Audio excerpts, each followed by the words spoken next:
नमस्कार, देश प्रदेश के इस खास शो में आपका बहुत बहुत स्वागत है। मैं हूं आपके साथ जया कौशिक। शुरुआत कर रहे हैं हम अयोध्या की खबर से, जहां राम की पैड़ी पर 9.5 लाख दिए जलाने का वर्ल्ड रिकॉर्ड बनाने के बाद आसपास की गलियों से गरीब लोग निकले और बुझे हुए दियों का तेल लेने के लिए वो आए, क्योंकि खाना पकाने के लिए उनको इसकी जरूरत थी। अपने डिब्बों बोतलों में वो भरकर उसको ले गए। उनका कहना है कि तेल करीब 200 रुपए लीटर हो गया है, ये मुफ्त में मिल गया है, इसलिए वो यहां इसको ले जा रहे हैं। देखते हैं कमाल खान की रिपोर्ट। अयोध्या में दिवाली थी, अयोध्या में चरागां था। ऐसी मान्यता है कि त्रेता में भगवान राम रावण का वध कर अयोध्या आए तो उनके स्वागत में अयोध्या दियों से सजाई गई। तुलसीदास लिखते हैं कि अवधपुरी अति रुचिर बनाई, देवन सुमन वृष्टि झरी लाई।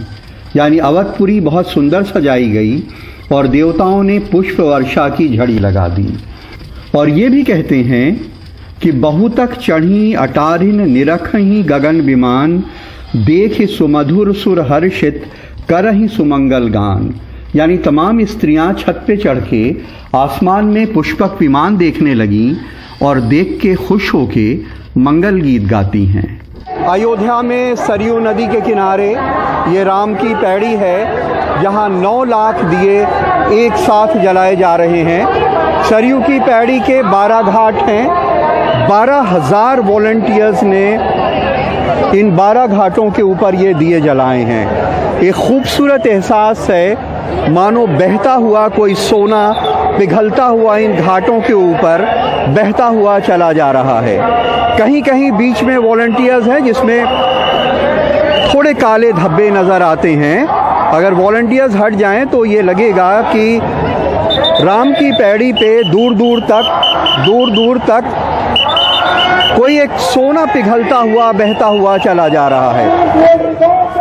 और ये चिराग तले का अंधेरा है, ये रोशनी के उस पार की तारीकी है। 9.5 लाख दिए जले और हम दुनिया में नंबर 1 भी आ गए। लेकिन उसके बाद अयोध्या की गलियों से बिना नंबर के गरीब निकले और बुझे हुए दियों का तेल खाना बनाने के लिए अपने अपने डिब्बों बोतलों में अपने घर ले गए। इनमें होड़ लगी थी कि इसके पहले कि कोई इन्हें आके पकड़ ले, जल्दी जल्दी अपने डिब्बे बोतल भर लें, क्योंकि तेल तो करीब 200 रुपए लीटर है। ये आप ये तेल ले जा करके क्या करेंगे? खाएंगे। अच्छा, और कोई सहारा नहीं है इसके? क्या सहारा है? मजदूरी करते थे, वो भी नहीं मजदूरी मिल रहा है। तो 1 रुपया के लिए रो रहे हैं, तो क्या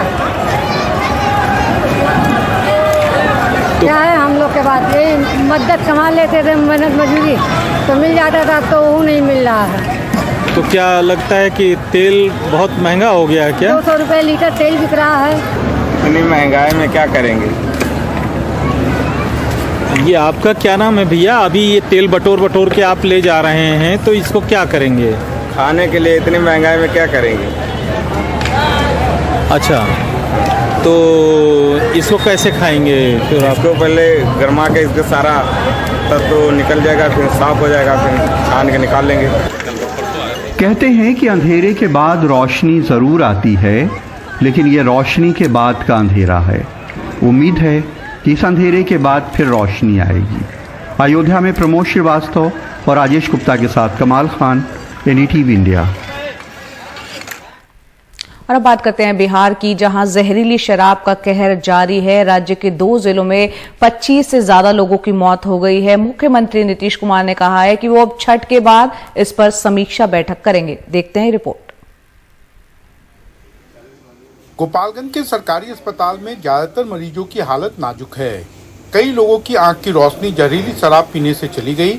जो बात करने की स्थिति में है, उनका कहना है कि शराब पीने के बाद ये हाल हुआ। कहाँ मिल गया शराब? कौन बेचता है? नाम नहीं छोड़ा। कब से वो बेच रहा है? पुलिस नहीं पकड़ती है? आज छूट आया था। दिखाई दे रहा है आपको? और परेशानी है कोई? क्या दिक्कत हो रहा है? परेशानी हो रहा है। कब पिए थे शराब?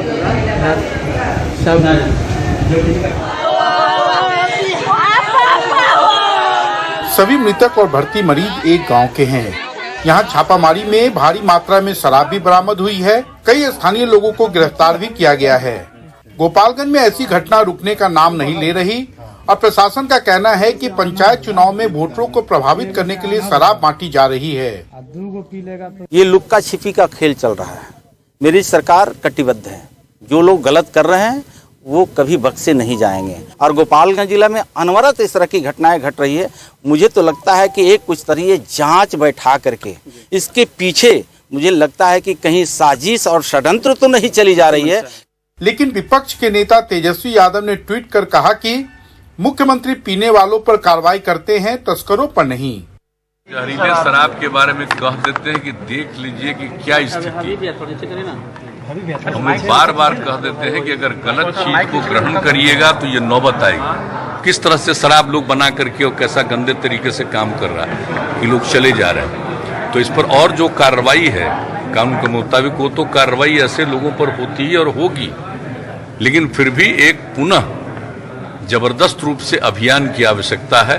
और अभी ये पर्व के बाद हम बिल्कुल निश्चित रूप से हमने मन बना लिया है कि फिर हम इसकी पूरी की पूरी समीक्षा करेंगे।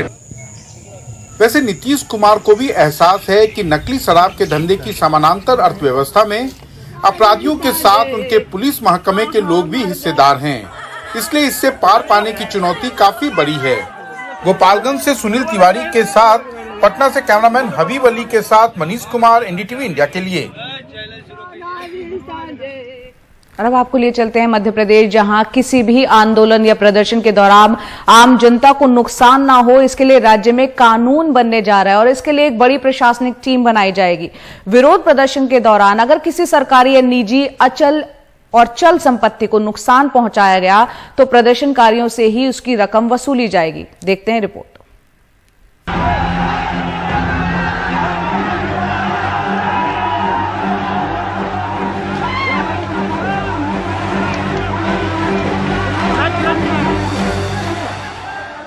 निजी एवं लोक संपत्ति नुकसान निवारण एवं वसूली अधिनियम यानी prevention of loss of public and private property and recovery of damage act के तहत मध्य प्रदेश में अब किसी धरना प्रदर्शन के दौरान निजी या सरकारी संपत्ति को नुकसान पहुंचा तो नुकसान पहुंचाने वाले से हर्जाना वसूला जाएगा। क्लेम ट्रिब्यूनल के जरिए ये वसूली होगी। जो पत्थरबाजी करते हैं, शासकीय और निजी संपत्तियों को नुकसान पहुंचाते हैं, उन पर वसूली के लिए एक क्लेम ट्रिब्यूनल बनाने का है। ये ट्रिब्यूनल घटना स्तर के हिसाब से भी बनेगा। जैसे घटना ग्वालियर की है या जबलपुर की है, इंदौर की है, तो वहाँ पर वो ट्रिब्यूनल अपना काम करेगा। इसमें रिटायर्ड डीजी के स्तर के अधिकारी, रिटायर्ड आईजी के स्तर के अधिकारी और सेक्रेटरी रिटायर्ड ये रखे जाएंगे। इस ट्रिब्यूनल को सिविल कोर्ट के पावर होंगे। हालांकि कांग्रेस को लगता है ये कानूनी तौर पर सही नहीं होगा और वो इसका विरोध करेंगे। संविधान में ये अधिकार उन वोटरों को और उन विपक्षी पार्टियों को संविधान ने दिया हुआ है और कानून तौर पर ये कहीं से भी ठीक नहीं है कि इस तरह का कानून लाया जाए। इसका मतलब ये है कि ये कानून इसलिए ला रहे हैं कि लोगों की आकांक्षाओं को पूरा नहीं करना और उनको दमन कर देना। कानून मंत्री रहा हूँ मैं और इसलिए मैं कहना चाहता हूँ कि ये न्याय संगत नहीं है कहीं से भी ये, और इसीलिए और संविधान में इस तरह की चीज़ों का कोई प्रावधान नहीं है, इसलिए इसका हम विरोध करते हैं। इसके अलावा इस अधिनियम में 3 महीने के अंदर प्रकरण का निराकरण होगा। इसकी अपील सिर्फ हाईकोर्ट के अंदर हो सकेगी। इसके अध्यक्ष रिटायर्ड जिला जज होंगे। जिला स्तर पर क्लेम कमिश्नर होगा जिसका काम एडिशनल या डिप्टी कलेक्टर को सौंपा जाएगा। सरकारी संपत्ति के नुकसान की शिकायत कलेक्टर और निजी संपत्ति की शिकायत संबंधित व्यक्ति करेगा। क्लेम कमिश्नर मौके पर जाकर नुकसान की रिपोर्ट ट्रिब्यूनल को देंगे। वसूली नहीं देने पर आरोपी की संपत्ति की नीलामी भी हो सकती है। बीजेपी शासित हरियाणा और उत्तर प्रदेश में भी इस तरह के कानून बने हैं, लेकिन अभी तक कोई वसूली नहीं हुई है। कैबिनेट में चर्चा के बाद इस विधेयक को मध्य प्रदेश विधानसभा के शीतकालीन सत्र में पेश किए जाने की उम्मीद है। दतिया से मनोज गोस्वामी और भोपाल से कैमरा पर्सन रिजवान खान के साथ अनुराग द्वारी, एनडीटीवी इंडिया। प्रधानमंत्री नरेंद्र मोदी कल केदारनाथ धाम पहुंचे, वहां पूजा अर्चना की और मंदिर और आसपास के इलाके को पर्यटन को नए सिरे से विकसित करने के लिए 180 करोड़ रुपए से ज्यादा की परियोजनाओं को शुरू करने का यहां पर उन्होंने ऐलान किया। देखते हैं रिपोर्ट। दिवाली के ठीक एक दिन बाद प्रधानमंत्री नरेंद्र मोदी सुबह सुबह केदारनाथ मंदिर पहुंचे। 2014 में प्रधानमंत्री बनने के बाद केदारनाथ का ये उनका 5वां दौरा था। मोदी ने आदि शंकराचार्य की मूर्ति का अनावरण किया और उनके समाधि स्थल का भी उद्घाटन किया, जो 2013 की त्रासदी के दौरान तहस नहस हो गया था।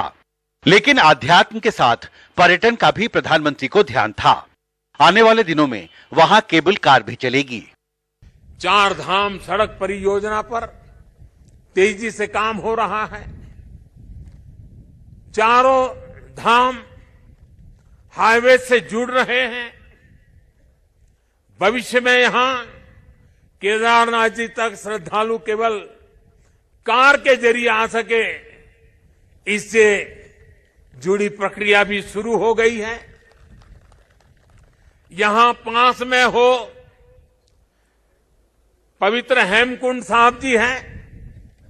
हेमकुंड साहब जी के दर्शन आसान हो, इसके लिए वहां भी रोपवे बनाने की दिशा में तैयारियां चल रही हैं। उत्तराखंड में अगले साल के शुरू में होने वाले विधानसभा चुनावों से पहले मोदी ने इस धार्मिक पर्यटन क्षेत्र के विकास के लिए 180 करोड़ से ज्यादा की कई योजनाओं का शिलान्यास भी किया। अब मंदाकिनी के किनारे बाढ़ से सुरक्षा के लिए जिस दीवार का निर्माण किया गया है, इससे श्रद्धालुओं की यात्रा अब और सुरक्षित होगी। तीर्थ पुरोहितों के लिए नए बने आवासों से उन्हें हर मौसम में सुविधा होगी। भगवान केदारनाथ की सेवा उनके लिए अब कुछ सरल होगी, कुछ आसान होगी। जय केदार। धन्यवाद। अब तैयारी केदारनाथ मंदिर के आसपास श्रद्धालुओं को और बेहतर बुनियादी सुविधाएं मुहैया कराने की है। इसमें संगम घाट का पुनर्विकास, पर्यटकों के लिए एक नया फैसिलिटेशन सेंटर, फर्स्ट एड और अस्पताल, 2 नए गेस्ट हाउस और पुलिस स्टेशन सेटअप करना शामिल है। दिल्ली से हिमांशु शेखर, एनडीटीवी इंडिया।